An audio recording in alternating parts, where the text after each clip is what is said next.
بسم اللہ الرحمن الرحیم۔ السلام علیکم دوستو، امید کرتا ہوں آپ سب لوگ خیریت سے ہوں گے۔ رسول پاک صلی اللہ علیہ وآلہ وسلم کا فرمان ہے کہ نماز دین کا ستون ہے۔ رسول پاک صلی اللہ علیہ وآلہ وسلم نے نماز کو اپنی آنکھوں کی ٹھنڈک قرار دیا ہے۔ نماز ہی وہ واحد عبادت ہے جو معراج کے وقت رسول پاک صلی اللہ علیہ وآلہ وسلم کو اللہ تعالیٰ کی طرف سے تحفتاً پیش کی گئی تھی۔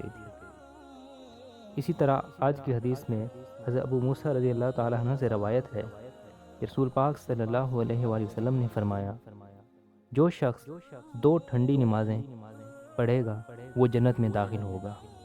اور یہ 2 ٹھنڈی نمازیں فجر و عصر کی نمازوں کو کہا گیا ہے۔